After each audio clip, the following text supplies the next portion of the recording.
Content de vous voir ce matin. On fait un tag team, moi et Anna, ce matin, all right? Alors, moi, je commence et Anna finit, OK? Le premier point, c'est Anna, mais ça va être à la fin. Ouais, vivez bien avec ça, ou pas, à vous de savoir, mais c'est comme ça va fonctionner ce matin. On est dans une super série qu'on a commencé la semaine passée, et si vous ne l'avez pas écouté le message, s'il vous plaît, allez l'écouter sur l'Internet. Maintenant, les messages, ils sont sur des choses que les vieux, on ne comprend pas, mais ça vient, où sont les messages maintenant dans le monde? Viens ici rapidement. Pour que les gens puissent écouter les messages de Pasteur Joël en allant au travail, dans le trafic à Montréal. Comment on peut faire ça pour moi, qui est la génération moins technique que la tienne? Dans le fond, actuellement, on a commencé à faire des podcasts audio. Actuellement, ils sont disponibles sur quelques plateformes, entre autres sur Spotify et sur Google Podcasts. Il devrait être disponible sur iTunes bientôt, là, dans les prochaines semaines. Donc, peu importe la plateforme de votre cellulaire, vous pouvez les télécharger en audio, les écouter sur la route, etc. Donc, ils vont toujours être en vidéo sur notre chaîne YouTube, mais en audio, vous pouvez les retrouver sur différentes plateformes. Est-ce qu'il y en a qui ont pensé que c'était du chinois? Est-ce que ça en vient de dire? Oui, merci, je ne suis pas tout seul. Alors, j'ai aucune idée. On fera une feuille, on fera quelque chose pour que ma génération comprenne. J'ai tout compris les mots, hein, Spotify, Google, c'est des mots, mais comment aller les chercher? J'ai aucune idée. Alors, allez voir ça. Quelque part dans l'atmosphère web, nos messages sont là, right? Et vous pouvez les avoir audio et m'écouter, et vous, pas vous écouter, mais m'écouter ou écouter les différents prédicateurs de Oasis. All right, alors c'était une pause. Pour dire que la semaine passée, on a commencé un super message que vous allez écouter sur Spotify cette semaine quand vous allez comprendre. Et juste pour faire un retour rapidement, pour que juste vous mettre dans l'ambiance, parce qu'on va parler de plusieurs aspects de la destinée sur nos vies. Et j'ai lancé l'idée la semaine passée de voir notre destinée, pas d'une façon macro, d'une façon grosse, inatteignable, qui des fois nous fait tellement peur qu'on ne rentre pas dans ce que Dieu a pour nous, et de voir notre destinée d'une façon tangible, micro, petite, quotidienne, au jour le jour, et que chaque processus de nos vies, chaque expérience de nos vies est une occasion pour nous de marcher dans ce que Dieu veut pour nous. Est-ce que ça fait du sens? Et ça va nous conduire là où Dieu veut nous conduire. J'ai écrit ceci: les petites choses quotidiennes de la vie déterminent les grandes choses à venir. On a lancé l'idée que les petites choses, d'être fidèles dans les petites choses, nous amènent à voir l'autre chose que Dieu a pour nous. Que la destinée n'est pas une destination, mais plutôt un processus d'obéissance à chaque jour. Je peux attendre que la destinée me tombe dessus un jour en pensant que mon ticket de l'auto va sortir et là, pouf, je vais rentrer dans ma destinée. Mais on ne comprend pas que notre destinée est notre démarche quotidienne avec Dieu au jour le jour. Et que comme l'histoire de Joseph qu'on a regardé, que parfois nos pas en arrière sont un tremplin pour être propulsés dans ce que Dieu a pour nous. L'histoire de Joseph est extraordinaire. C'est une de mes préférées dans la Bible. Et est-ce que vous connaissez les slingshots? Qui a déjà eu des slingshots quand il était jeune? Qui a déjà pété une vitre avec un slingshot quand il était jeune? Merci pour les gens honnêtes. Qui a déjà blessé quelqu'un avec un slingshot? Non? Sam. Pas Sam, voyons, Simon. C'est pour ça que Simon est un chasseur. C'est monté jeune, cet esprit de... Anyway. Et le slingshot, la propulsion vient d'un étirement par en arrière. Vous remarquez? Si on n'étire pas le slingshot, il n'y a pas de propulsion vers en avant. Et des fois, on est étiré d'une certaine façon où on pense que nos pas en arrière sont un échec, que nos pas en arrière sont un arrêt de notre destinée. Au lieu peut-être de les voir différemment et que si on réalise qu'on est fidèle dans ces moments d'arrêt ou de pas en arrière, que c'est peut-être une occasion pour moi d'être propulsé vers l'avant. Mais trop souvent, dans nos processus, on oublie qu'on doit être fidèle. Et des fois, on prend des décisions radicales qui tuent nos processus. qui tue ce que Dieu est en train de faire, ou qui nous retarde de ce que Dieu est en train de faire. Et on a parlé aussi comment Dieu a des plans, des projets, Dieu a des idées pour nous, Dieu est intentionnel à penser envers nous. Et il y a un verset qui est un peu le verset de départ pour ce matin, qui parle encore de destinée, qui parle encore de plan de Dieu pour nos vies. Éphésiens 2, 8 jusqu'à 10 va dire ceci: « Oui, par sa grâce seule est la source de votre salut. » Qui dit amen à ça ce matin? Mais cette grâce, vous l'avez saisie par la foi. Rien ne vient de vous. Tout est un cadeau de Dieu. Amen. Et ce n'est pas en accomplissant les commandements que vous l'avez acquise. Tout mérite est donc exclu et du même coup se trouve écarté de toute raison de s'enorgueillir. Ce n'est pas à cause de nos forces, ce n'est pas à cause de nos capacités, ce n'est pas à cause de notre obéissance au commandement qu'on est sauvé, c'est un salut donné gratuitement par Jésus. Amen. Et voici ce que ça dit au verset 10. « Ce que nous sommes, nous le devons à Dieu.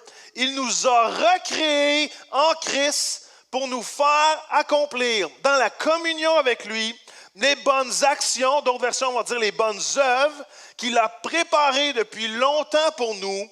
Voilà la vie conforme à la volonté de Dieu, celle pour laquelle il a tout arrangé d'avance. Il a préparé notre chemin afin que nous n'ayons plus qu'à y marcher. » Wow!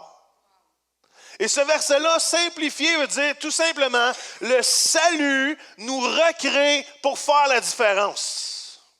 Ce texte est en train de nous dire, c'est que le salut en Jésus me recrée, je suis une nouvelle créature. Et cette nouvelle créature est appelée à faire la différence dans ce monde. Qui dit amen à ça? La parole de Dieu va dire, hey, il y a des plans, il y a des choses que Dieu avait prévues. Et il veut qu'on marche dedans. Et à cause de son salut, on est encore plus propulsé à faire la différence dans ce monde et à emmener le royaume de Dieu. Comment? Et cette propulsion, ou plutôt cette destinée est générale dans le sens d'apporter l'évangile du salut, de propager le royaume de Dieu, mais elle est spécifique à chacun de nous, à de savoir c'est quoi mon rôle dans cette généralité que Dieu nous propose, que ça fait du sens. C'est quoi votre rôle spécifique dans le rêve de Dieu, que tout soit sauvé? Come on!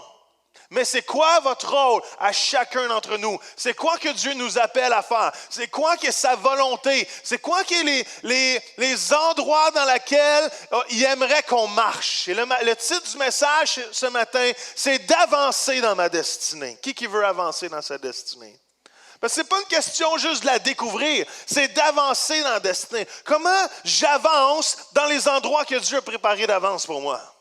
Comment je découvre? Comment je vais dans ce que Dieu a préparé d'avance pour moi? Il y a 3 choses qu'on va mettre de l'avant. La première chose, c'est la prière, et Anna va venir en parler à la fin. La deuxième chose, c'est les décisions, pour ceux qui prennent des notes. Et la troisième chose, c'est les relations. On avance dans notre destinée à cause des décisions qu'on prend. Décision. Qui prend des décisions dans sa vie? Qui a décidé de ne pas lever la main quand Joël dit qui prend des décisions? Tout est une décision. Est-ce que vous avez remarqué? Tout est une décision. Les choix que je mange, les choix que je fais, tout est une décision. Mes actions sont une décision. Mes réactions sont une décision. Comment je réagis aux expériences de la vie? Comment je réagis aux insultes? Comment je réagis à peu importe ce que je vis? Tout ce que je vis est une décision, est un choix. Et la somme de mes décisions devient ma destinée. Est-ce que ça fait du sens? La somme, l'addition de mes suites de décisions devient ma destinée. Qui croit à ça? Parce que ma destinée est révélée dans le cœur de Dieu, mais elle est choisie parce que moi je fais. Est-ce que ça fait du sens? Et chaque jour, on fait des décisions. Et nos décisions, j'ai écrit ceci, devraient être déterminées par notre passion pour la personne de Jésus-Christ. Est-ce que ça fait du sens?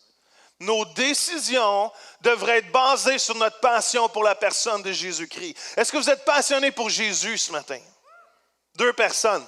Est-ce que vous êtes passionné pour Jésus ce matin? Parce que Jésus devrait être au centre de notre vie et tout ce qu'on décide devrait être aligné avec ce que Jésus veut, avec les plans, avec ses désirs, avec sa volonté. Et je veux être un enfant de Dieu qui est intentionnel à décider en lien avec ce que Jésus veut pour ma vie. Amen? Je veux le suivre, je veux m'aligner et d'avancer dans ma destinée demande que je suive Jésus pas à pas, là où il va. Je veux m'aligner avec Jésus qui est l'auteur de ma foi. Come on. Parce que si je ne m'aligne pas avec Jésus, si je n'aligne pas ma vie avec Jésus, ce qu'il a préparé, dans laquelle je veux marcher, il y a quelqu'un qui attend juste le fait de me faire dérailler. Il y a un ennemi qui dit, la parole de Dieu va dire qu'il y a un ennemi qui rôde, qui rugit, et son seul rêve, c'est de me faire dérailler de ce que Dieu a planifié pour moi. Il va utiliser plein de stratégies, pas toujours légales. Des coups en haut de la ceinture, des coups en bas de la ceinture, pour essayer de nous décourager, essayer de nous faire oublier, essayer de nous décentrer de ce que Jésus veut pour chacun de nous. Come on. Essayer de nous faire oublier qu'on a été recréés en Jésus pour faire la différence dans ce monde. Amen? On a tous un rôle à jouer, on a tous un mandat ici-bas. On a tous quelque chose que Dieu nous demande de faire. Et les décisions, les choix font partie intégrale de mon processus jour à jour dans ma destinée. Amen? Il y a quelqu'un un jour, un jeune homme dans la parole de Dieu qui a eu à faire face à prendre des décisions radicales pour sa vie. Et ce jeune homme-là s'appelle Daniel. Daniel est un jeune homme avec ses amis qui ont été changés de nom. Finalement, se sont fait appeler Shadrach, Meshach, Abednego, étaient des enfants d'Israël. Israël a été pris en captivité par Babylone sous le roi Nebuchadnezzar ou Nebuchadnezzar, tout dépendant de la version que vous utilisez. Et sous ce roi-là a dit, ramassez-moi les meilleurs d'Israël et on va les former pour devenir des Babyloniens d'excellence.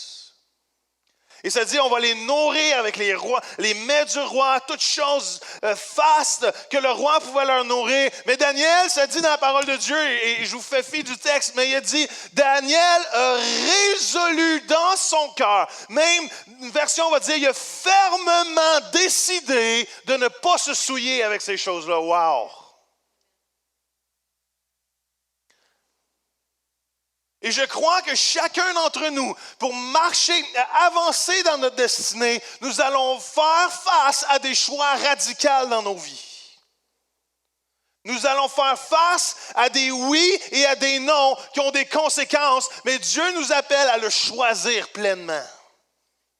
À choisir et à prendre des choix radicaux qui nous amènent dans notre destinée. Les choix de Daniel ont affecté non seulement sa vie, mais une nation au complet. Est-ce que ça fait du sens? Je vais toujours me rappeler, peut-être pour vous ça peut sembler ridicule, mais pour moi en tant que jeune homme de 16 ans, peut-être 17 ans, de faire ce genre de choix-là que j'ai fait, je le sais, a aligné ma vie avec plus de Dieu et mon futur. Probablement, je vous l'ai déjà raconté, vous le savez, mais alors, je jouais au baseball quand j'étais jeune avant de jouer au golf. Et j'avais une autre passion, c'était le baseball. J'ai joué au baseball depuis l'âge de peut-être 7-8 ans. Mes parents venaient me voir à tous les matchs. Mais un moment donné, quand tu changes de catégorie, tu passes dans une catégorie plus vieille, midget, junior, on appelle quelque chose qui s'appelle plutôt l'initiation. C'est de moins en moins populaire parce qu'il y a eu des extrêmes et maintenant on empêche presque de faire ça. Mais dans mon temps, les initiations, c'était la beuverie. Est-ce qu'il y en a qui ont déjà vécu des initiations sportives? Hein? Ou d'autres initiations, le cégep. Le cégep, dans mon temps, c'était pénible. Mais ce soir-là, je savais que je vivais une initiation. Je savais que l'idée, c'est que tous les nouveaux soient sous à la fin de la soirée. Et moi, j'ai pris ce qui était une décision pour moi de ne pas me souiller à ce moment-là, de petit jeune qui a été élevé dans l'église, qui n'a jamais bu de la bière de sa vie, qui était dans une école chrétienne toute sa vie avec David. Et le monde, pour moi, j'étais dans Babylone. J'étais dans un monde qui ne m'appartenait pas. J'ai été élevé dans l'Église, dans la ouate, dans un monde aseptisé où que le pire péché était de monter les marches du mauvais côté. D'accord avec ça, David? David, il rit parce qu'il sait que c'est vrai. Les pires choses qu'on faisait, c'était de parler avec le voisin par-dessus le panneau à l'école. On se faisait taper sur les doigts pour faire ces choses-là. Alors moi, d'arriver dans un contexte où que ça boit de la bière, ça sac, ça pêche, moi, je suis juste là pour jouer au baseball. C'est pas mon monde. J'étais comme Daniel dans Babylone. Est-ce que ça fait du sens? Et ce jour-là, j'ai décidé de ne pas suivre ce qu'on me demandait de faire. Peut-être pour vous, ça peut sembler niaiseux, mais pour moi, je sais que ça a déterminé ma vie. Est-ce que ça fait du sens? Parce que ce soir-là, ma vie aurait pu devenir comme ceux qui voulaient que je sois à cause que j'avais peur d'être différent. J'aurais pu me saouler, je leur ai dit, je vais me saouler au Pepsi à la place. La pire décision de ma vie. J'ai failli mourir à caler du Pepsi. Un moment donné, après 3 Pepsi, il se passe quelque chose dans la cage thoracique.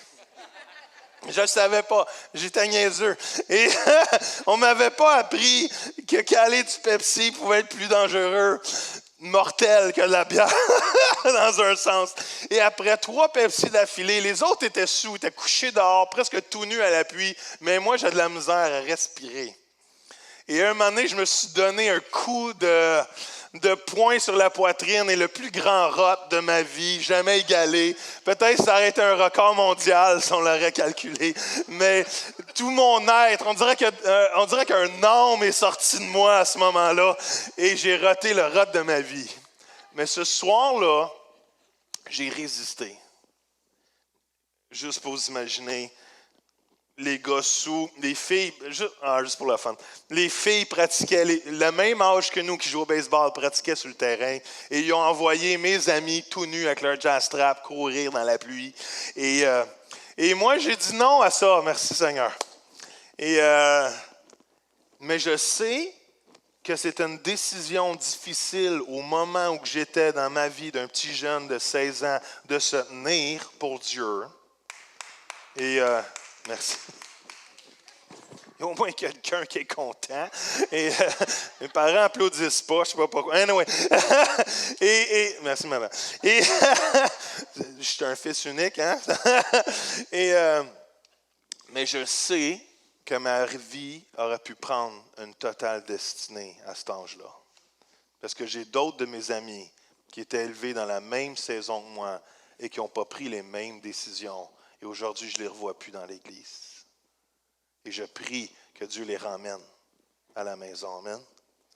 Juste pour vous dire que vous allez être appelés, peut-être différemment, mais nous sommes appelés à prendre des décisions radicales qui plaisent à Jésus et qui ne plaisent pas au monde. Amen. Et c'est ça qui va influencer et nous faire avancer dans notre destinée. De prendre des décisions que même que des fois vont être calculées, sachant qu'il va y avoir des conséquences, mais on le fait pour la gloire de Jésus-Christ. Amen. Et on doit prendre et apprendre à faire ces décisions radicales. J'y vais rapidement, mais on doit s'aligner, on doit aligner. Comment on fait ces décisions radicales-là? On doit aligner les désirs de nos vies, les pulsions de nos vies avec Dieu. Qui dit amen à ça? Qui sait que des pulsions humaines, charnelles, qui ne sont pas mises sur l'Esprit de Dieu, ont tendance à nous faire dérailler. Même en tant que leader, on n'est pas mieux que personne. Je vois tellement des fois de gens leaders, des pasteurs aujourd'hui qui tombent. Pourquoi? Parce qu'on devrait toujours mettre nos désirs soumis à la parole de Dieu, soumis à l'Esprit de Dieu. Parce qu'on est tous tentés de différentes manières. Vous êtes d'accord avec ça? Mes combats ne sont pas vos combats. Vos combats ne sont pas celui à côté d'eux, mais on doit aligner nos désirs avec le plan de Dieu. 1 Corinthiens 9 va dire, c'est pourquoi je cours les yeux fixés sur le but, en parlant de destinée, de courir dans notre destinée. C'est pourquoi je suis semblable à un boxeur qui ne frappe pas au hasard et je traite durement mon corps et je le maîtrise sévèrement afin de ne pas être moi-même disqualifié après avoir prêché aux autres. Wow! Paul va dire ça, il dit, come on, il y a tellement de pulsions dans ce monde aujourd'hui que je dois le tenir soumis devant Dieu parce que je ne veux pas être celui qui disqualifie la parole et qui disqualifie le message à cause de mes actions. Wow! Amen? Non seulement je veux mettre mes désirs alignés sous Dieu pour marcher dans ma destinée, mais je veux aligner mes affections. Je veux aligner les choses dans le cœur. Mon cœur s'affectionne de mes émotions, d'aligner aussi mes pensées vers Dieu. Est-ce que ça fait du sens? D'aligner toutes les affections de mon cœur. Je peux avoir des affections qui m'éloignent de ma destinée.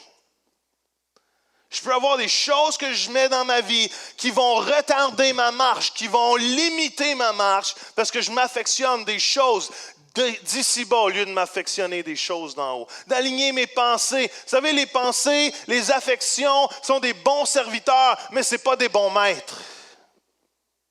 Jésus doit être le maître de nos vies. La parole de Dieu doit être le maître et le guide de notre vie. Il y a un texte dans Romains 12:2 et j'aime la version parole de vie. Et ça, c'est de l'alignement, frères et sœurs. Ça dit, ne vous coulez pas simplement dans le moule de tout le monde. Ne conformez pas votre vie aux principes qui régissent le siècle présent. Ne copiez pas les modes et les habitudes du jour. Laissez-vous plutôt entièrement transformer par le renouvellement de votre mentalité. Adoptez une attitude intérieure différente. Donnez à vos pensées une nouvelle orientation afin de pouvoir quoi? Discerner ce que Dieu veut de vous. Comment? Ainsi, vous serez capable de reconnaître ce qui est bon à ses yeux, ce qui lui plaît et ce qui vous conduit à une réelle maturité. Comment? Et on veut avoir une affection et des émotions et des pensées alignées avec le plan de Dieu, alignées avec ce que Dieu veut. Non seulement ça, on doit aussi apprendre à aligner nos croyances. Ce que nous croyons est tellement important. Ce que nous croyons peut nous emmener à gauche ou à droite. Et une mauvaise croyance ne porte jamais de fruit. Ça dit 1 Timothée 1,19, c'est Paul qui parle, il dit « Maintiens fermement ta foi et garde ta conscience intacte. Certains, hélas, se sont affranchis d'elle, dans le sens qu'ils ont oublié d'avoir une bonne conscience, et n'ayant pas voulu écouter ses avertissements, et leur foi a fait naufrage. » Wow! Qui sait que le Saint-Esprit lui parle? Vous n'avez pas l'air sûr.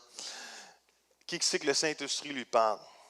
Qui sait que le Saint-Esprit parle à notre conscience?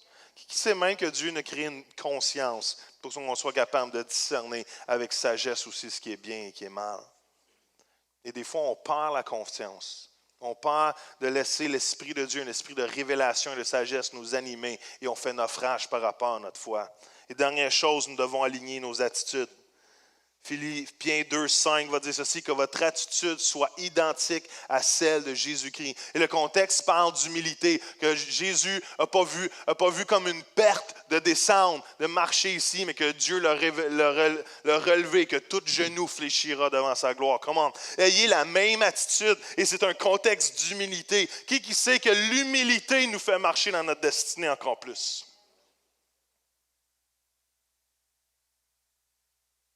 Les décisions sont tellement importantes, j'en ai parlé la semaine passée. J'ai dit, dans un processus spirituel, une réponse charnelle va donner un résultat charnel. Est-ce que ça fait du sens? Donc,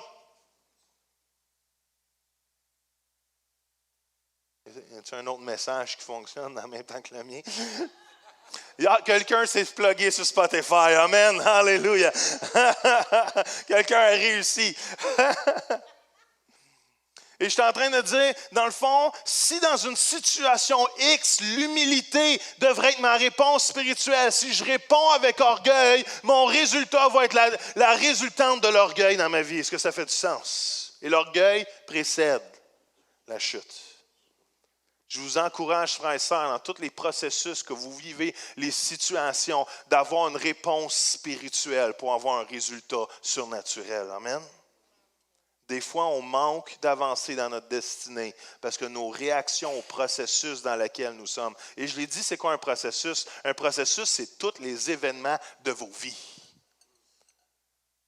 C'est le jour à jour, le day-to-day de vos vies, les défis, les expériences, les bonnes journées, les mauvaises journées, les réussites, les échecs. Tout ça, c'est le processus de nos vies. Et une réponse charnelle à un processus spirituel où que Dieu nous transforme de gloire en gloire pour faire la différence, va mettre des bâtons dans les roues de la destinée et dans laquelle Dieu nous appelle à marcher. Amen? Est-ce que vous comprenez ce que je suis en train de dire? Deuxième chose, je vais laisser la place à Anna, c'est que non seulement nos décisions nous font avancer dans notre destinée, mais nos relations nous font avancer dans notre destinée. Qui a des relations humaines ici? Si tu es marié, tu as une relation, pas des relations, mais une relation à quelqu'un d'autre. Avez-vous des enfants? All right. On a tous des frères et sœurs, des parents, on est tous des amis, on a tous plein de relations. Et même si la destinée de Dieu est unique à chacun d'entre nous, et 2 Timothée 4, 7, 8 va dire ceci, c'est Paul qui parle encore, qui dit « J'ai combattu jusqu'au bout le bon combat. » Il va dire « J'ai achevé quoi? Ma course. » Comment? On a tous une course. Tu as une course, j'ai une course, vous avez une course. Chacun d'entre nous, on a notre propre course pour Dieu. Des fois, quand j'étais pasteur jeunesse, les jeunes me demandaient « Avec qui me marierais-je? » Une bonne question normale, all right? Et je leur disais ceci, je leur dis « Cours le plus vite possible pour Dieu. » Puis regarde à gauche et à droite qui court à la même vitesse que toi. Puis il y a des bonnes chances qu'une de ces personnes-là soit ton futur époux ou épouse. C'est bon, hein? Moi aussi, je trouvais ça. Parce que des fois, on cherche à gauche et à droite. Mais je vous dis, courez le plus vite possible pour Jésus. Et s'il y a des gens qui à gauche et à droite, tenez-vous avec ces gens-là. Come on. Que ce soit pour trouver une femme ou une épouse, ou que ce soit même pour marcher dans votre destinée, courez avec des gens qui courent à la même vitesse que vous. Come on. Ça dit que la couronne de la victoire, c'est-à-dire la justice parfaite éternelle, est déjà préparée pour moi. Il ne me reste plus qu'à la recevoir. Le Seigneur, le juste juge, me la remettra au jour du jugement. Come on.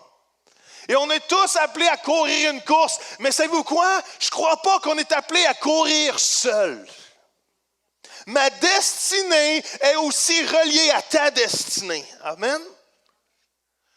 Ma course est aussi reliée avec ta course. Je peux pas, j'ai écrit ceci, j'ai dit, la dernière fois que j'ai lu ma Bible, on est un corps. Vous êtes silencieux.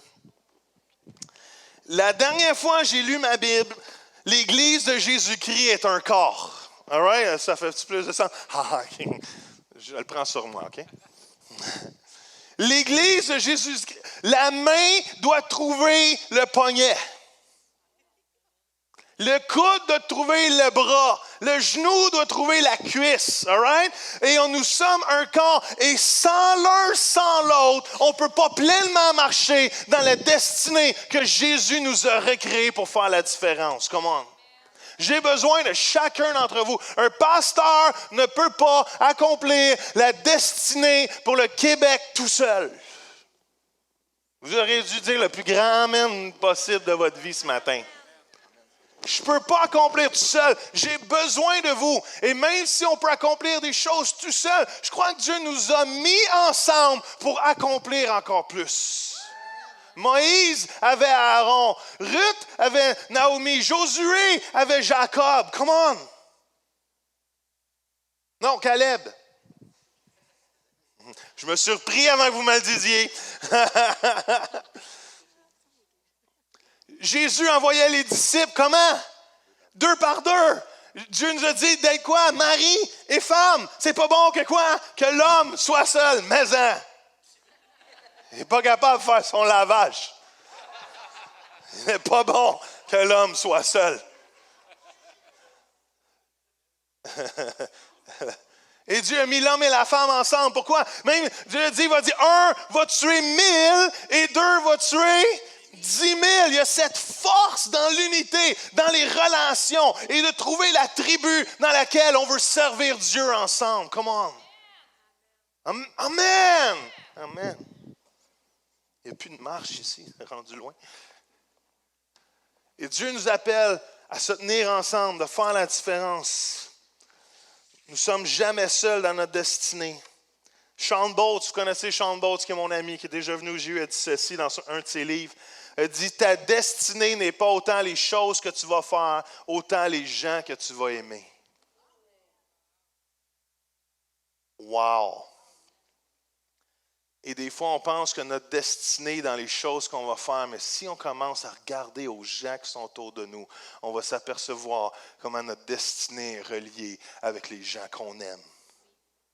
Et on ne peut pas changer une nation si on n'aime pas les gens de cette nation-là. On ne peut pas changer notre entourage si on n'aime pas les gens de notre entourage. On pense que notre destinée, se dit, je vais faire les grandes choses pour Dieu. Si je ne suis pas capable d'aimer la personne qui est en devant de moi, je ne pourrai pas aller plus loin que ça pour influencer pour le royaume de Dieu. Amen. Il y a notre ami Heidi Baker, peut-être que je me trompe, mais qui dit ceci, de « Love the one ». Aime celui qui est devant toi. Commence par la personne qui est devant toi et Dieu va ouvrir des portes pour plein de choses. Mais commence à aimer la personne devant toi. Souvent, dans l'idée un peu corrompue du ministère, on pense que Dieu va nous appeler à prêcher devant des milliers et on a de la misère à juste prêcher à la personne qui est à côté de nous. La personne qui prêche devant des milliers a commencé à prêcher à la personne à côté de lui. Come on. Alors, je dis ceci, j'ai dit, faites attention à vos relations. Avec qui te tiens-tu? Il y a un dicton, je crois que c'est celui-là, peut-être vous me corrigerez si je me trompe, mais qui dit souvent, on dit, dis-moi à qui tu te tiens, je vais te dire qu'est-ce que tu vas devenir. Ça vient probablement du Proverbe 13-20 qui dit ceci, celui qui marche en compagnie des sages devient sage, et celui qui fréquente des hommes stupides se retrouvera en mauvaise posture. 1 Corinthiens 15-33, on le connaît, même le monde connaît ce verset-là, qui dit, ne vous y tromperez pas, quoi, les mauvaises compagnies qu'auront les bonnes mœurs. Partout dans ce monde, on récite ce verset-là. Il est impossible de négliger le fait que notre destinée se retrouve et est affectée par les gens qui nous entourent. C'est impossible. Vous connaissez peut-être cette histoire, ou peut-être pas, mais je vais vous la raconter. C'est l'histoire de Saül, le roi Saül. Et quand le prophète Samuel est allé le oindre pour devenir roi, il a dit à ceci, il a dit à Saül, il dit, va dans un village que je vais vous éviter le nom. Et il a dit ceci, tu vas rencontrer à la porte, tu vas rencontrer une compagnie de prophètes et tu vas te tenir avec eux et tu vas prophétiser et tu vas être changé à un autre homme. Et j'aime cette idée que si je viens à une relation avec un groupe qui est passionné, ça va aussi m'emmener à un endroit où je vais être plus passionné. Avec qui tu te tiens? Je veux me tenir avec des gens qui vont propulser mon destinée plus qu'ils vont rappeler mon histoire du passé. Je veux me tenir avec des gens qui vont propulser qui je suis, qui vont réveiller la destinée qui est en dedans de moi. Come on! Qui va m'encourager, qui va me bâtir, qui va me relâcher, qui va me croire en moi. Pas parce que je ne veux pas entendre les vérités à mon sujet, mais j'ai besoin de gens qui vont plus voir le potentiel qui dort en moi de ce que je n'ai pas encore accompli. Et ça dit que Saül a été changé à un autre homme parce qu'il s'est tenu avec des gens qui connaissaient la parole de Dieu, qui prophétisaient pour Dieu. Et il y a ce genre de gens-là que tu tiens avec qui change ta vie complètement. J'ai beaucoup de relations. Par la grâce de Dieu, Dieu nous donne de connaître des gens extraordinaires, des pasteurs, des évangélistes, des ministères incroyables. Mais il n'y a jamais personne à date, même s'ils ont eu un gros impact, tous ces gens ont un gros impact sur nos vies, il n'y a jamais personne que je me suis senti autant propulsé dans ma destinée que Paul et Denise Goulet. Des pasteurs à Las Vegas qu'on a rencontrés il y a 12, 13, 14, 15 ans peut-être. Et ces gens-là, à leur contact, tu as le goût d'être meilleur. Tu as le goût de tout lâcher puis suivre Jésus, parce que l'image qu'ils nous donnent, c'est une vie qu'eux ont décidé de moi, j'ai tout abandonné à Jésus. Et tu ne peux pas être encouragé. Et on doit devenir ce genre de personne-là, sachant que Dieu m'a mis dans votre vie pour vous propulser, et Dieu vous a mis dans ma vie pour propulser dans ma destinée. Est-ce que ça fait du sens? Et on va être de ceux qui s'encouragent, qui se bâtissent. Alors, il faut faire attention, choisissons avec qui on se tient. On veut choisir des gens qui nous inspirent. Et je finis en disant, avec qui t'entoures-tu? Les gens à qui tu donnes accès à ton cœur et à qui tu te permets de t'influencer vont impacter comment tu fais la destinée, comment tu marches dans ta destinée, pour mieux mettre ça.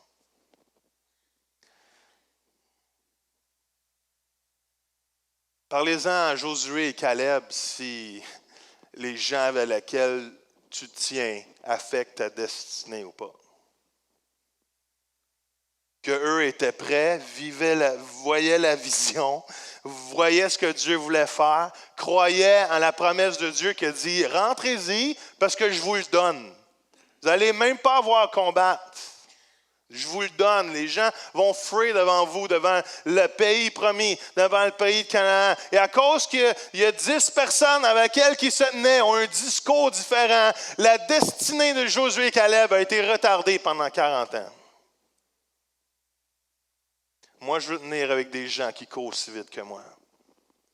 Pas parce que j'aime pas ceux qui courent moins vite. Je veux que tout le monde court vite. Je veux que tout le monde y avance. Mais je veux m'assurer que je m'entoure avec des gens qui me font courir et qui m'encouragent de courir et d'avancer. Et la capacité de prendre des conseils et de recevoir la vérité avec l'amour, lors de donner des conseils, de recevoir des conseils est tellement important.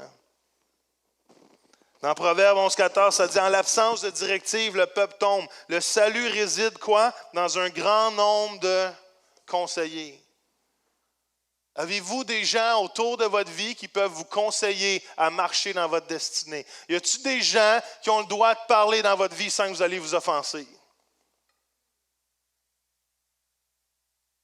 Je suis toujours intéressé ou plutôt ébahi que quand quelqu'un me demande de parler dans sa vie, quand je parle dans sa vie, ça ne lui fait pas plaisir et est insulté par ça. Et si on demande des conseils, puis quand on reçoit des conseils, on s'insurge vers ce conseil-là, peut-être qu'on devrait réaliser qu'on ne veut pas de conseils. Mais ça dit que le salut est dans le grand nombre de conseillers. Souvent, quand on prend des décisions, on appelle un, on parle à l'autre, on se consulte en gang. Pourquoi? Parce qu'on sait qu'il y a de la sagesse à s'entourer de d'autres personnes qui cherchent Dieu aussi. Et qu'on ne voit pas tous de la même façon. Et que des fois, on regarde d'une façon qu'on ne voit pas, qu'on a besoin de l'autre pour nous aider à voir de comment on peut voir toutes les perspectives qui sont autour. Vous connaissez peut-être cette histoire-là il y avait 5 aveugles et on leur donnait, il leur faisait toucher à quelque chose, à un éléphant et on demandait après, c'est quoi votre impression? C'est comment vous avez vécu cet éléphant-là? Puis l'un disait, mais écoute, c'est d'aveugle, ils ne savent pas, mais il dit, ça ressemble à un tronc. Ça ressemble à un tronc, l'éléphant, ça ressemble à un tronc. C'est parce qu'il tenait sa patte. L'autre, il va dire, écoute, je ne sais pas, mais ça ressemble à une couverte qu'on peut brasser et ça a l'air mou et ça a l'air souple. C'est parce qu'il tenait son oreille. L'autre, il dit, non, un éléphant, ça ressemble à un boyau. Ça ressemble comme un boyau de pompier. C'est parce qu'il tenait sa trompe. Et des fois, on peut avoir la même chose, mais tenir un morceau différent qui, ensemble, dans le fond, nous amène à regarder le casse-tête comme il faut. Amen. Et Anna, je ne sais pas si tu veux te préparer, mais ma dernière histoire est ceci. Je ne sais pas si vous vous rappelez du fils de Salomon. Salomon a été réputé pour être quoi? Un roi qui était sage. Et son fils Roboam, le peuple disait ceci, le peuple disait, est-ce que tu pourrais soulager la pression sous laquelle ton père nous a mis, le joug sur lequel ton père nous a mis, Salomon? Et il est allé voir des conseillers, et le conseiller, ses conseillers qui étaient les conseillers de Salomon, lui ont dit ceci, il a dit, « Hey, si tu es bon envers eux, ils vont te servir à jamais. » Et ça dit qu'ensuite, il s'est retourné et est allé voir ses vieux chums qu'il a grandi avec quand il était jeune.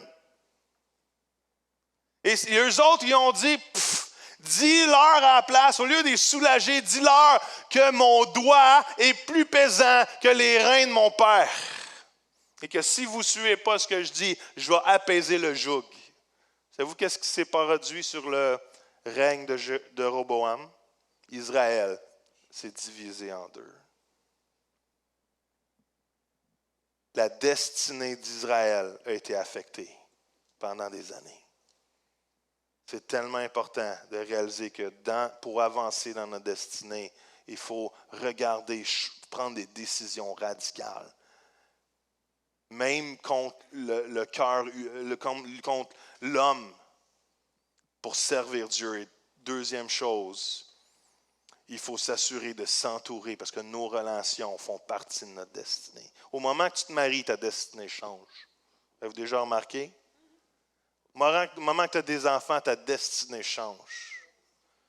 Ça ne veut pas dire que tu accomplis rien pour Dieu, c'est juste que maintenant, les paramètres ont changé. C'est la même chose avec nos relations. Et le troisième point, qui était le premier point, est la prière. Et c'est la plus belle femme de ce monde qui va le faire. Amen. Je t'aime. La prière. Honnêtement, j'avais raison, on aurait dû commencer avec ça. Parce que je crois que c'est là que ça part. Et c'est quand même pas évident de prêcher après ton mari quand lui est full exubérant, saute en bas, remonte, raconte tout. Écoute, moi, dans son message, il y a 3 ou 4 messages. Je ne sais pas comment il fait pour tout rentrer, mais mon cœur, c'est que aujourd'hui, on comprend c'est quoi la prière. Et pas juste le comprendre, mais s'engager à dire, je peux pas avancer dans ma destinée sans prier. Je ne peux pas avancer dans ma destinée sans en faire une habitude. Je veux commencer juste par vous dire un petit peu, la Bible parle de la prière à 650 différentes occasions. À quelque part, Nouveau Testament, Ancien Testament, c'est un sujet qui est proche et important pour le Père. 450 de ces occasions-là, il y a eu une réponse aux prières. Donc, c'est vrai qui était inscrit, qui est écrit. Fait que des fois, la réponse qu'on cherche ou on ne l'entend pas, mais Dieu répond aux prières. Jésus, il est noté 25 de ses prières dans l'Ancien Testament, le Nouveau Testament. La prière, on nous a enseigné quand on était jeunes, moins jeunes maintenant, la prière, c'est de la communication. Mais en faisant des recherches, et vous savez comment j'aime les mots, mais dans le grec, le mot, c'est prosuxomé.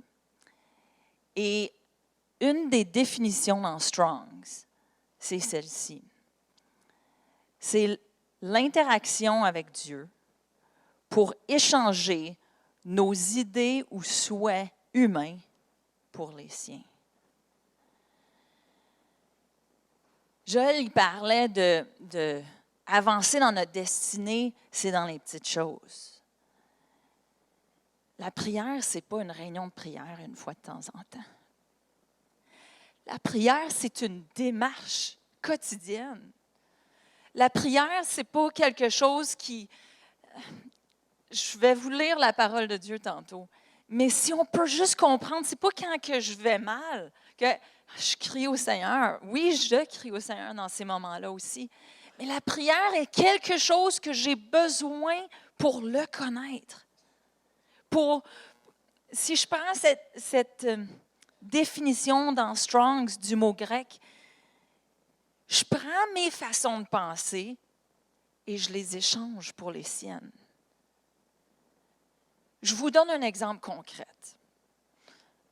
On est tous dans des relations. Des fois des bonnes, des fois des moins bonnes, mais même dans les bonnes, des fois ça va mal.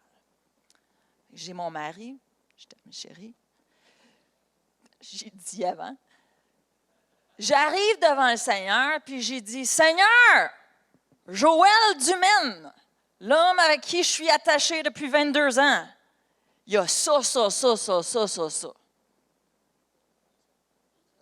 Excuse, il y a ça et ça.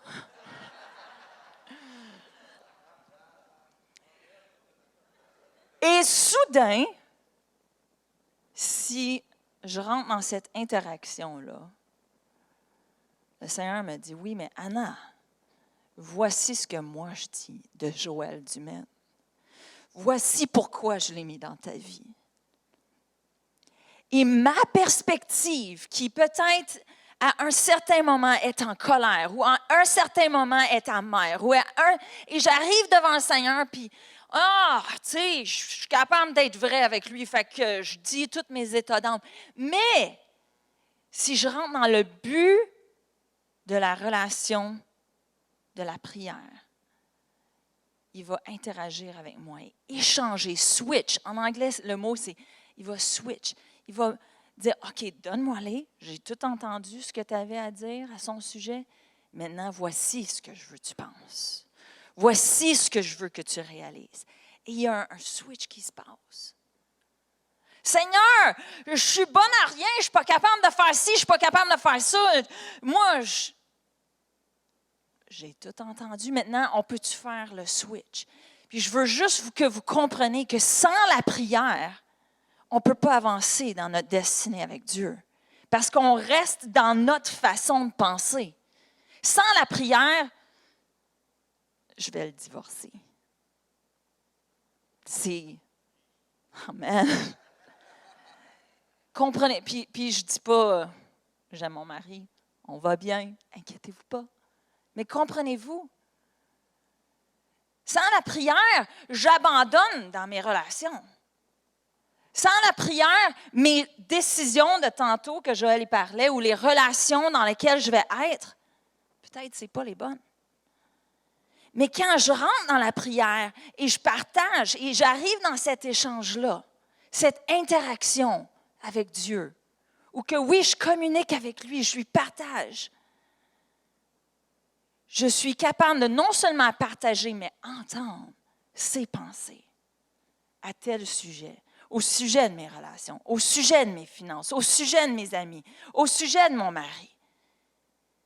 Et ces plans, ces pensées pour mon mari sont aussi nombreuses que le sable. Ces pensées, ces plans pour mon mari, c'est des plans de bonheur et non de malheur. Et quand tout d'un coup, je m'aligne avec lui dans la prière, je commence à avancer dans ma destinée.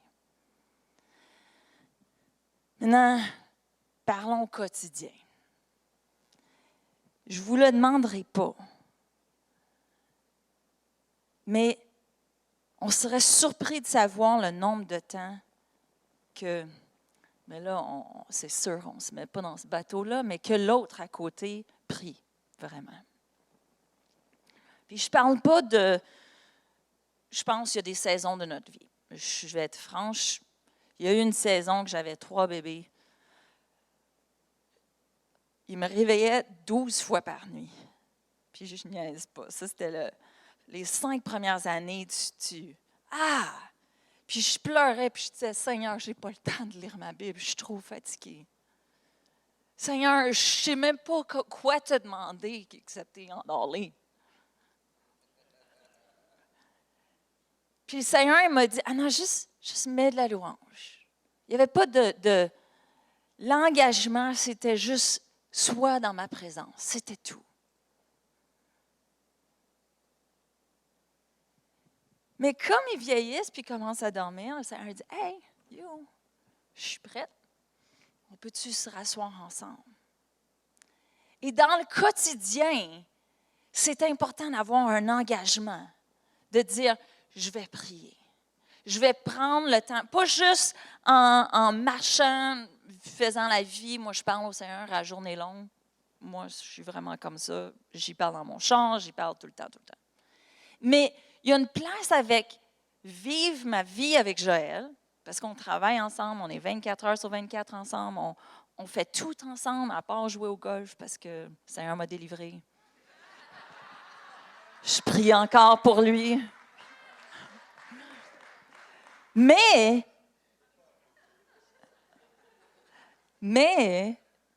ça me prend quand même des dates avec mon mari. Ça prend quand même des temps où on se met on s'engage l'un envers l'autre à dire, hey, on fait-tu juste pas parler de la job, pas parler des enfants, puis juste rêvons ensemble. Et il y a une place qu'il faut revenir à cet engagement-là. Peut-être, avec le Seigneur, votre niveau votre capacité d'engagement, c'est 5 minutes par jour. Mais je vous encourage de aujourd'hui, pas quitter cet endroit sans dire, hey, 5 minutes, pas à lire ma Bible, mais à parler avec le Seigneur et à l'écouter. Si on parle pratico-pratique, en se levant le matin, on devrait toujours commencer notre journée avec le Seigneur. Ça devrait être plus fort que nous. C'est pas, je m'en vais, peu importe ce que vous faites, je ne sais pas. C'est, Seigneur, je veux t'inviter dans cette journée. C'est quoi tes pensées pour cette journée? Moi, j'ai déjà mon plan, mais je te soumets ma journée. Je veux ta joie. Je veux être rempli d'amour face à ceux que tu vas mettre devant moi, ceux que je dois aimer. Ça, commencez votre journée là. Après, il y a chaque repas. Des fois, on dit, ah oui, mais ça, c'est la tradition, c'est légaliste, il faut faire ci. Et pourquoi que ça ne serait pas juste une autre opportunité pour qu'on lui parle? Pourquoi que faut que ça soit, je vais dire la prière à ma fille, bénis la nourriture et campe tes anges autour de nous? Pourquoi qu'il faut que ça soit toujours la même? Non, pourquoi que ça ne serait juste pas, hey, on t'aime, Jésus. Juste un moment où on communique avec lui. Il y a, avant le coucher, je vous encourage, parents, priez avec vos enfants. Priez, bénissez-les. Relanchez votre bénédiction sur eux, mais priez avec eux. Avant qu'ils partent pour l'école, prenez toutes les occasions pour les amener dans une vie de prière. Et vous allez voir qu'après une journée, écoute, j'ai prié 6 fois aujourd'hui. 6 fois 5 minutes. Ça fait 30 minutes. OK. Hey, j'en veux plus. On fait face à un problème. Hey, je vais prier. Seigneur, c'est quoi tes pensées? Moi, je vois ça. Comment j'ai besoin de cette interaction-là? La prière n'est pas autant... Oui, j'apprends à connaître Dieu, mais c'est l'endroit où que lui déverse en moi sa pensée. Vous savez, la parole de Dieu dit que, c'est un de mes versets que j'aimais quand j'étais jeune, ça dit en 1 Pierre 2,9, ça dit « On est une race élue, un sacerdoce royal, une nation sainte, un peuple acquis. » Je vais retourner à sacerdoce royal. Un de ces mots de la parole de Dieu. C'est terrible, hein? Je ne suis même pas rendue à ma première phrase. Sacerdoce royal, un sacerdoce, c'est la prêtrise. C'était les prêtres. Et les prêtres, c'était ceux qui priaient le plus. C'était ce qu'on appelle aujourd'hui des intercesseurs. Il y avait 2 choses, 2 façons dont ils priaient. La première, c'était, ils arrivaient devant Dieu. Et il y avait cette relation-là avec Dieu. Il y avait un échange qui se faisait avec Dieu. Il y a un autre verset juste avant qui dit que c'était une prêtrise sainte. Ils devaient avoir un style de vie pour que Dieu les parle. Et il y avait cette relation-là. Mais un intercesseur aussi, c'est quelqu'un qui vient entre Dieu et l'autre. Que l'autre soit notre mari. J'espère que les femmes, les hommes, vous priez pour vos maris, vos femmes. Que l'autre soit nos enfants. Que l'autre soit notre voisin. Mais on a un rôle, oui, de parler avec Dieu, mais on a un rôle de prier pour et de se tenir entre. Parce que le prêtre, dans l'Ancien Testament, il venait devant, dans le lieu très saint. Il offrait des sacrifices et après, il amenait le peuple. Et entre le sacrifice et la présence de Dieu, il y avait le prêtre. Ça, c'est notre rôle.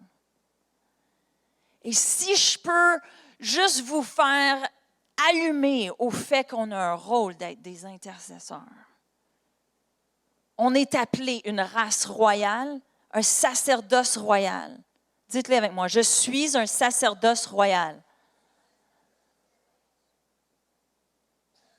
Si vous êtes un sacerdoce royal, et je suis un sacerdoce royal, on a besoin de se tenir à la brèche pour prier pour ceux qui nous entourent.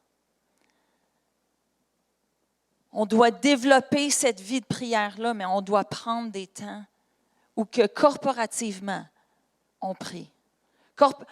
On a des temps, savez-vous qu'à tous les dimanches, de 9h à 9h30, ici sur le côté, on prie. Ça m'impressionne comment on peut être 2, 3, 4. Pourtant, c'est un appel à tous. Et on prie pour cette réunion, on prie pour les uns les autres. S'il y a un nouveau, on prie pour cette personne-là. Ce n'est pas juste à Émilie de le faire. Je vous invite officiellement. Dimanche prochain, 9h. On est appelés à prier les uns pour les autres. On est appelés à prier ensemble. On est appelés à vivre et avancer dans cette démarche de prière constamment. Notre destinée est reliée à notre vie de prière. On va avancer dans notre destinée au pas de notre prière. Tous les mardis, de 8h30 à 9h30, on prie ensemble. Je sais, on travaille, puis il n'y a pas de... Mais si vous ne travaillez pas, je vous invite. Si vous êtes à proximité, je vous invite. En terminant, je veux juste vous lire quelques passages parce que j'ai appris quelque chose avec Richie que je n'avais jamais compris avant. Parce que quand tu es avec Richie Seltzer, il va parler, puis il dit un verset, il parle, il dit un verset, il parle, puis je dis, Richie, tu parles avec des non-croyants, tu leur dis des versets comme ça, puis il m'a dit, Anna, la foi vient de ce qu'on entend, et ce qu'on entend vient de la parole de Dieu. Et s'ils n'entendent pas la parole de Dieu, comment est-ce que leur foi va grandir? Alors moi, je veux faire grandir votre foi.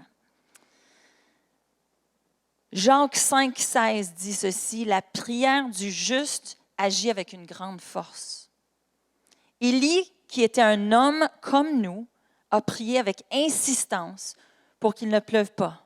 Il n'est pas tombé de pluie sur la terre pendant 3 ans et 6 mois. Puis il a de nouveau prié, et le ciel a donné de la pluie, et la terre a produit son fruit. Dieu entend nos prières. Il répond à nos prières. Et il agit en réponse à nos prières. Matthieu 17 dit ceci, « Je vous le dis en vérité, si vous aviez de la foi comme un grain de moutarde, vous diriez à cette montagne, déplace-toi d'ici jusqu'à là, et elle se déplacerait. Rien ne vous serait impossible. » Et dans 2 Corinthiens 10, ça dit ceci, « En effet, les armes avec lesquelles nous combattons ne sont pas humaines, mais elles sont puissantes pour renverser des forteresses. Nous renversons les raisonnements et tout obstacle qui s'élève avec orgueil contre la connaissance de Dieu et nous faisons toute pensée prisonnière pour qu'elle obéisse à Christ. » Là, j'entends des amen partout, c'est bon. Éphésiens 6 dit ceci, « Faites en tout temps par l'Esprit toutes sortes de prières et supplications, veillez », qui veut dire ne pas s'endormir, mais veillez à cela avec une entière persévérance en priant pour tous les saints. Donc, on doit prier les uns pour les autres. Il y a de la puissance dans la prière et cette puissance est démontrée dans les résultats de nos prières d'un Dieu qui est tout-puissant. 1 Jean dit ceci, « Nous avons auprès de lui cette assurance, si nous demandons quelque chose conformément à sa volonté. » Dans le grec, ça veut dire ses désirs, il nous écoute.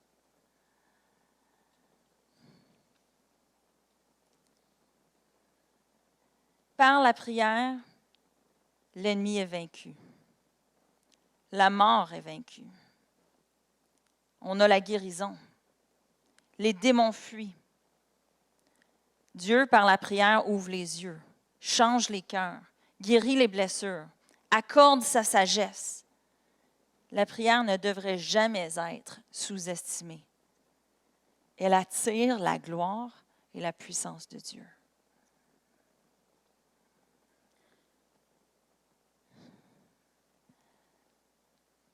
J'aime la prière.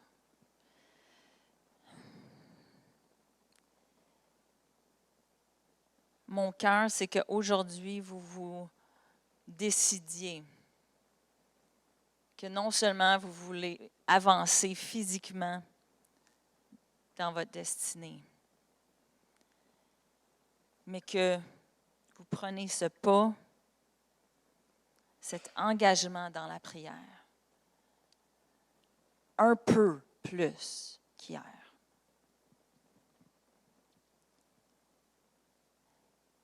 On a toutes des vies occupées. On s'occupe toutes. Mais je vous encourage, sous-estimez pas l'impact de la prière sur votre destinée. Le 1er octobre jusqu'au 21 octobre, je lance un jeûne. Et je vous en parle rapidement. Un jeûne de Daniel. Un temps de prière mis à part, mais spécifiquement pour notre nation. Et ça prend plus que moi. Ça prend plus que juste nous. Mais autant qu'on a un mandat de prier les uns pour les autres, on a aussi un mandat de prier pour nos autorités, pour notre gouvernement. Et trop souvent, au Québec et au Canada, on a été sur la banquette arrière à dire, ben c'est comme ça que ça va. On n'a pas de recours, mais je veux vous inviter à prier, à jeûner pour le Canada, pour le Québec, pour le gouvernement, pour nos dirigeants. Et de mettre à part un temps et dire, OK, j'ai 21 jours, je vais mettre à part 20 minutes, une demi-heure, 1 heure par jour à prier pour avoir les pensées de Dieu pour cette nation, pour avoir les pensées et le cœur de Dieu pour le Québec. Et je veux vous en parler. Je pense que je vais inviter, Joe, je vais t'inviter.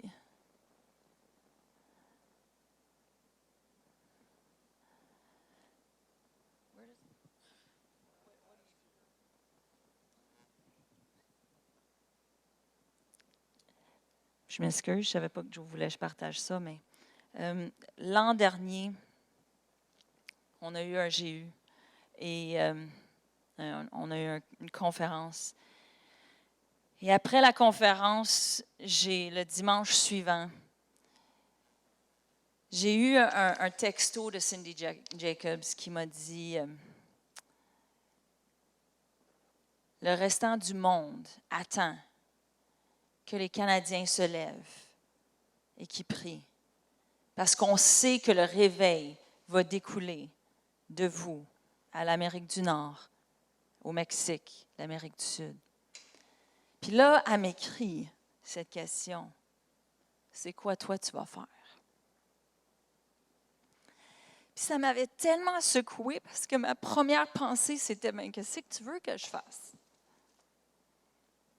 Je suis même pas, puis Seigneur, pardonne-moi d'avoir pensé ça, mais je me suis dit à ce moment-là, je suis même pas canadienne. Je suis québécoise. C'est au Canada, tu sais. Et à ce moment-là, on était à côté dans la prière et le Seigneur m'a amené dans une vision où que je me suis vue sur un mur. Et tout autour, c'était des champs complètement vides. Il n'y avait rien jusqu'à ce que jusqu'à ce que tu voyais rien. Puis, j'ai entendu quelqu'un, puis moi, j'étais là comme un garde un peu, puis je me tenais là, j'étais à mon poste. J'ai entendu quelqu'un en bas du mur qui commence, il y avait comme une échelle qui cognait, puis il se met à cogner, puis j'entends crier « Hey! Qu'est-ce que tu fais? » je regarde en bas, puis « Hey! Qu'est-ce que tu fais? Des niaises, regarde! » Puis là, je vois c'est Cindy Jacobs. Puis je le sais que c'est mon général. Je sais que c'est mon autorité, si je peux dire ça comme ça. Moi, je suis habillée en soldat, je suis sur ce mur-là. Et je sais qu'elle est en train de me dire « Mets-toi à ton poste. » Puis elle me dit « Regarde et vois, c'est toi qui es sur le mur. C'est ton tour. » Puis je suis sortie de là, puis je sanglotais. Puis je savais que ce n'était pas juste à moi, cette vision-là. Je savais que c'était un appel à chacun d'entre nous. Je savais que c'était un appel aux gens du Québec à se lever et à se tenir et à veiller, à prier, à se tenir, mettre en position. Et depuis ce temps-là, ça brûle sur mon cœur. Je prie et je me prépare pour les élections de cette année, mais mon cœur, je sais que comme Élie a prié pour que la pluie arrête, il a prié avec insistance, je crois qu'il y a une prière qui doit se lever du Québec pour qu'il y ait une atmosphère qui change. Pas juste au Canada, mais au-dessus du Québec. Et pour ça, ça prend des hommes et des femmes qui se lèvent et qui prient. Et je voulais vous inviter à vous joindre à moi dans ce 21 jours. On va avoir à tous les jours sur Instagram des directions qui vont être lancées. Il va y avoir des lives qui vont être faits. On va avoir aussi on l'ouvre à la région parce que ce n'est pas juste à propos de Oasis, mais on veut aller à la maison de prière à l'église de Sans Frontières tous les mardis jusqu'au vendredi. Ça va être ouvert de 6h à 8h le matin. On veut se rallier ensemble pour prier pour notre nation. Et je veux vous inviter parce que la prière du juste est efficace. La prière du juste est efficace. L'ennemi nous a endormis sur la puissance de la prière. L'ennemi nous a fait comprendre que c'est juste du chiolage à Dieu quand on a un problème. Mais c'est un échange. Oui, peut-être que tu peux partager ton cœur, mais Dieu veut nous donner son cœur. Il veut nous donner son cœur par rapport à nous, mais c'est tellement plus que nous. C'est pas juste à propos de moi, mais c'est à propos de ce qu'il veut faire au Québec, au Canada, et le réveil qui s'en vient. Hein? Fait que l'appel est lancé. On va en reparler des prochaines semaines. Mais pour vivre avec ma femme depuis 1 an, depuis 22 ans, mais dans la dernière année, je crois que le Seigneur a vraiment déposé cet appel de prier pour le Canada et les prochaines élections le 21 octobre. On a besoin d'un shift du leadership au Canada.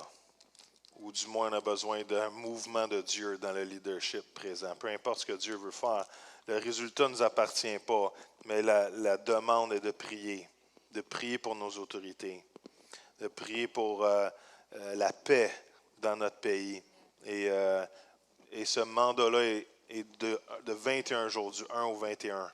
Et on va vous encourager de sauter avec nous dans l'aventure. Si l'Église du Québec et si l'Église ne se lève pas, qui va se lever? Allô? Si les chrétiens, on ne se lève pas, qui va se lever? Et des fois, il y a des cris de guerre qui doivent s'installer à s'encourager pour la prière et l'intercession pour notre nation. Amen? Fait qu'on vous encourage. Fait que rappelez-vous, pour avancer dans votre destinée, de prier, parce que c'est la chose la plus importante. J'ai aimé ce que tu as dit, ta destinée avance au pas de ta prière. Pouf! Comment on veut être des gens de prière? Prenez des décisions qui glorifient Jésus. Dur, pas dur, peu importe, alignez-vous avec le cœur de Dieu. Et troisième chose, choisissez des relations, choisissez une tribu qui vous propulse pour Dieu, qui vous bâtit, qui vous encourage, qui vous dit la vérité dans l'amour, mais qui voit le trésor que Dieu a déplacé en dedans de chacun d'entre nous. Amen. On peut-tu se lever de vous et finir en prière ce matin? Est-ce qu'on peut se coller dans les rangées et se prendre main par la main, comme dans le bon vieux temps, là? Quand le pasteur disait, ouais, ça, prenez-vous par la main. Qui se rappelle du chant « Nous sommes un dans un lien d'amour » quand on faisait ça? Alléluia. Papa, dans le nom de Jésus, on te remercie pour les plans, les projets, les rêves. Seigneur, tout ce que tu as planifié d'avance afin que nous marchions.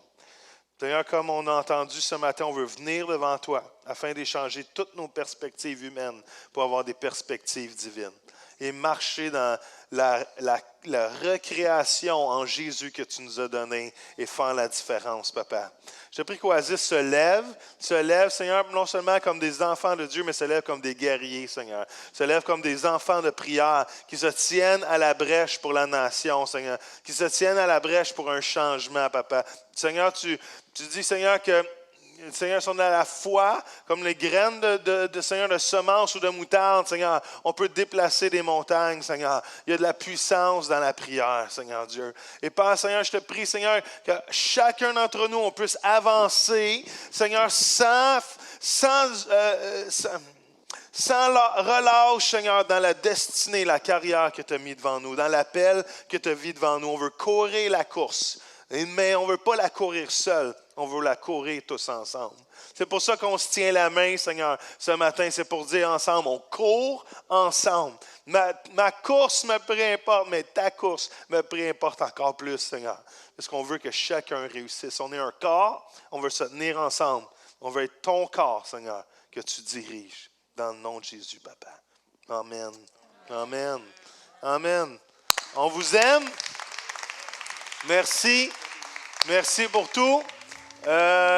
Demain soir, Tea Party, part-été chez Sam et Millie. On se voit la semaine prochaine. J'ai un super message que Dieu commence à déposer. Samedi, les coupes, allez vous inscrire. Le GU, allez vous inscrire. Allez voir Jeanne-Yves dans le lobby. Et la semaine prochaine, ça va être le creuset qui façonne ma destinée.